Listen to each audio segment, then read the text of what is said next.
بسم الله الرحمن الرحیم.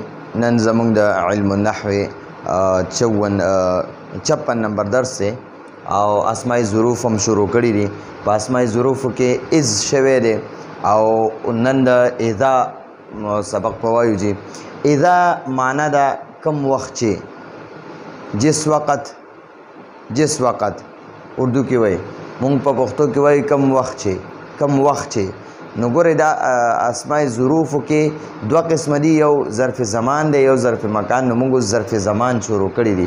نو اذ چې دی دا ظرف زمان دی، معنی دا کم وخت چې دا اذا د فعل مضارع د پاره راځي، یعنی چې د فعل مضارع نه مخکې دا لګیږي، معنا ورله مستقبل ته اړی، راتلونکي وخت ته اړی. دا اذا چې دی دا که فعل ماضي نه مخکې ولګي که نه، نو د هغه معنی مضارع ته اړی، چې د مضارع نه مخکې ولګي نو هغه معنی مضارع ته یي. اذا د فعل مضارع دپاره راځي، او که د فعل ماضي نه مخکې ولګي نو د فعل ماضي معنا نه هم مستقبل معنا جوړی، د فعل ماضي د معنی نه هم د مستقبل معنا جوړی. لکه انصرو زه مدد کوم. اذا کله چې جس وقت کم وخت چې طلعت الشمس نور روزي، کم وخت چې به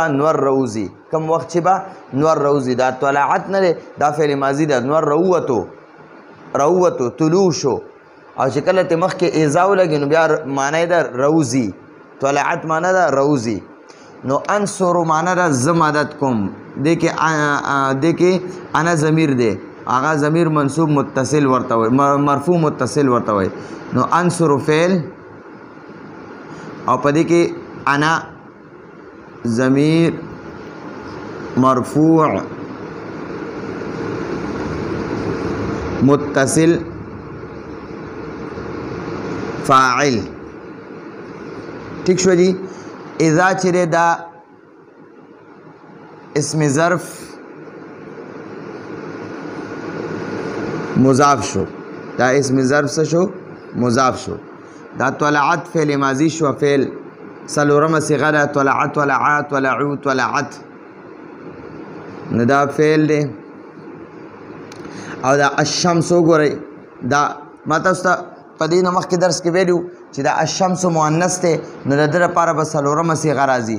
چې کله فاعل مذکر وي نو 1 نمبر صيغه به راځي. ولا مثلا ګورئ فرض کا زه اوس واخلمه نصره زیدون. نصره دا ګوره دا زیدون اسم فاعل دی، دا فاعل دی او ظاهر دی. ٹھیک شو، اسم ظاهر دی. نو د دپاره نصره راغلی دی.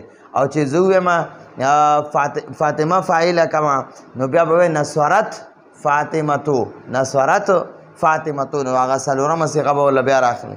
نو دلته طلعت الشمس، نو دا طلعت ما تاسو ته ویلي دا څلورمه صیغه ده، دا تا ساکن ده، خو چې کله تام ساکن ده دلته په الشمس باندې دا لام هم ساکن دی، نو دواړه ساکنه یو ځای شو، نو د اولني ساکن له به زیر ورکړي. ٹھیک شو. نو طلعت الشمس به ووایې، نو دا طلع فعل شو، الشمس فاعل شو، فاعل. ٹھیک شو جی. نو دا فعل او دا فاعل دا چې را یو ځای شي نو دوی نه جمله فعلیه جوړه شوه. څه شی؟ جمله فعلیه خبریه. نو دا جمله فعلیه خبریه چې شوه دا مضاف شو د دې مخکې مضافلې دپاره، دا مضافلې شو د دې مخکې ظرف مضاف دپاره. ٹھیک شو. نو دا ظرف دا مضاف او مضافلې چې را یو ځای شو نو دوی نه جوړ شو مفعول فیه. مفعول فیه دا فعل، دا انصر فعل او دې کې انا ضمیر فاعل. دا فعل او انا ضمیر فاعل د خپل مفعول سره چې میلو شي نو دې نه جوړ شي جمله فعلیه خبریه. ٹھیک شو جی. دا خو د دې ترکیب شو. او بل یو دی او اذا جاء نصر الله. اذا دا اسم ظرف دی مضاف شو، او جاء فعل ماضی ده. جاء واحد صيغه ده، جاء واحد مذکر غائب. جاء جاءوا جاءت جاءتا جئنا جئت جئتما جئتم جئتي جئتما جئتن جئت جئنا. نو دا اذا چې دی واحد مذکر غائب صيغه ده. نو دا جاء اذا دا اسم ظرف مضاف او جاء دا فعل دی نصر مضاف دی الله مضاف الیه دی نو دا مضاف و مضاف الیه چې رایوځای شي دا د جاء فعل دپاره فاعل شو او جاء فعل او د خپل فاعل سره مضاف جمله فعلیه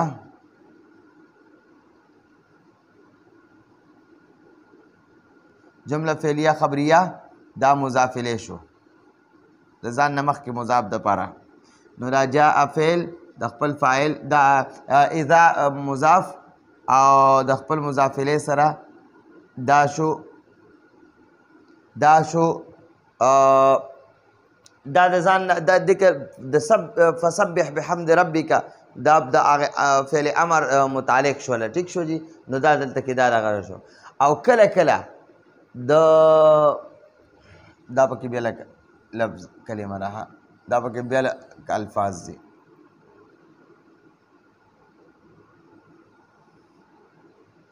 او کله کله د مفاجات معنی د اچانک دا اذا کله کله اذا کله کله د مفاجات یعنی اچانک معنی د پاره راځي اچانک ماضی نه پاره لکه خرجتو دا خرجتو معنی د زرو وتم خرجه گردان چوکي نو دیارلسمه صيغه جوړیږي خرجتو واحد متکلم دا خرجتو فعل دی کې دا تو ضمیر مرفوع متصل فاعل دی ٹھیک شو جی او دا فاذا دلته اذا چې دی دا کم اذا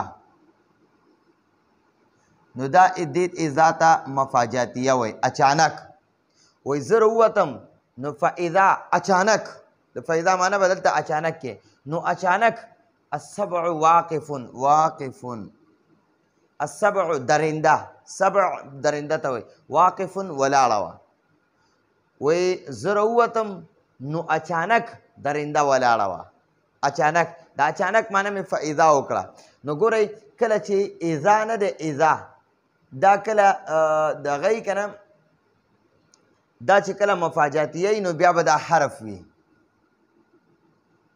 او چې مفاجاتیه نه نو دا بیا اسم ظرف وي خجی کله چې دا اذا نه ده اذا دا کله مفاجاتیه نو بیا به صرف حرف وي او د حرف چې دی ترکیب نه کیږي ٹھیک شو نو د ترکیب هم نه کیږي خارج تو فعل فاعل دی او د السبع مبتدا دی دا واقف خبر دی مبتدا خبر جمله اسمیه خبریه شو او خارج تو دا فعل فاعل دی ٹھیک شو نو دا آسان سبقونه دي دا زمونږ د نن ورځې درس و راتلونکي درس پر اجازت غواړو هذا هو المرام والله اعلم بحقیقة الكلام